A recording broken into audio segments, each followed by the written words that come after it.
Hello and welcome to the lectures regarding the C++ language. So as soon as we start studying the C++, two questions pop up. The first one is why software in general and why C++?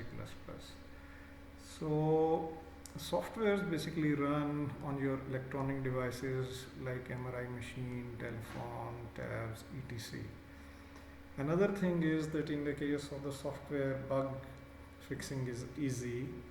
Bugs are not the syntextual errors, means here you are not doing something incorrect while writing the language itself, but they are logical errors and there was some problem with your logic. Moreover, you have more software jobs in comparison to the hardware jobs. And why C++? Basically, C++ act as a superset as well as the subset for the various languages, and you can learn different languages like MATLAB once you have a knowledge about the C, which is basically the subset of the C++. And let us consider that now we have some logic that we basically write into our CPP program. Then we need a compiler which would convert it into OBJ file or the object file, which would go through the linker to give us an executable, which would basically the actual program.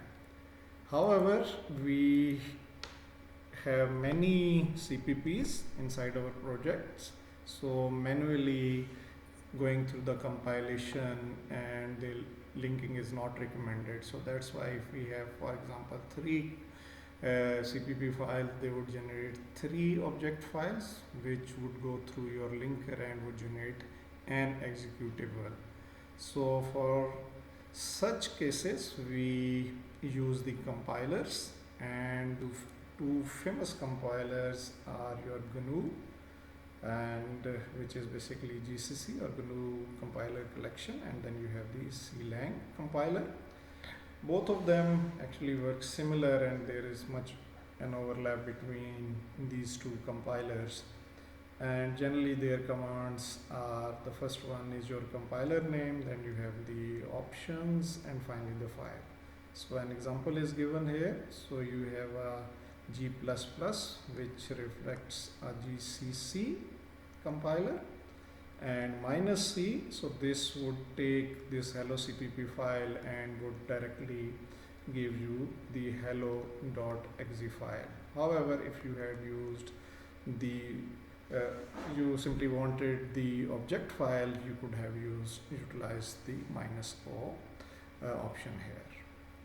Now let's talk about the preprocessors. So in the case of the C++ or C language, we have three preprocessors which are include, which basically is about the file that you want to include inside your main program. For example, you want to use the math function, so you would be needing math.h. Then we have the define, which is basically for the macros. So you want some number to be fixed for your program, so you could define it as a macro, and then you could give it some value. So this would act sort of a global variable. Then we have the conditional based preprocessors, and they also work with the files.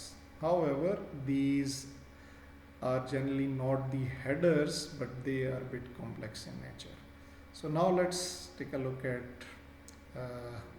a sort of a pseudocode. Pseudocode, so this is some code which you cannot run inside your, for example, compiler like Visual Studio, but this is sort of the logic for your code. So if you look here, we have all the three preprocessors. So this has include is referring to the third preprocessor, which is the conditional one. Then we have the define, which is macro, and then we have the include, which was our first preprocessor. So if you go through the code, so basically the logic here is that you want to include some file. So if option 1 is correct, so we have option that is equal to 1, and if you want to include some additional protocol, so this would be have optional equal to 1 again, and here we have option equal to 0. Then this is another macro which is experimental optional, and it is defined for the rest of our program. Similarly, have option is being defined for the rest of program as the 1. So these 4 things are actually making the has include or the conditional construct. We have different type of the literals here, which could be for your integer, float, character, boolean, and raw, and they also reflect the data types that are present inside, that are basically used for programming in the C++ language. Now let's go through a small program or set of small programs for the demonstration. So I'm using here the Visual Studio there. So first of all, if you look here, so these 2 things are actually your commands. So they are 1-line command.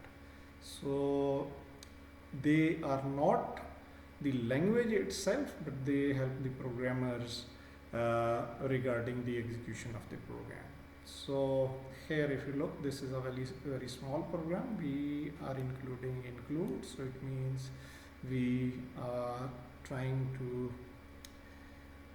basically print this hello world, which is a string there, and I have commented out the namespace there. They would be talked about later in the lectures. So now let's run this program. So we have included IO stream, we have included IO manip, and simply we are trying to execute this string, which is hello world. So if we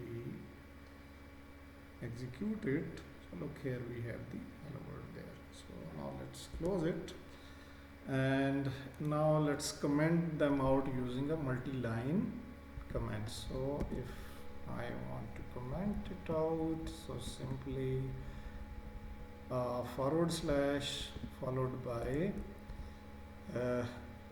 asterisk, and this would be the start of your multi-line comment, and when you would again put asterisk followed by a /, so this would be the end of your multi-line comment there. Okay, so what we cannot do with the multi-line comment is that we cannot nest them. So if I want to do something like this, and so this would be my initial comment, so this is basically the internal one, and this one is the nesting one, so this would generate an error for you, and here you can see that error is there. Okay, now let's take this out, and now let's talk about the literals there.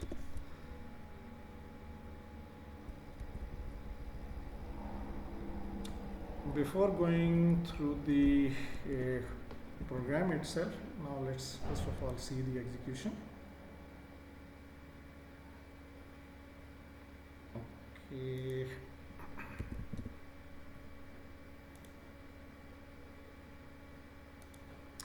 Okay, look here, that integer literals. So as I had mentioned, that here we have the different types of the literals.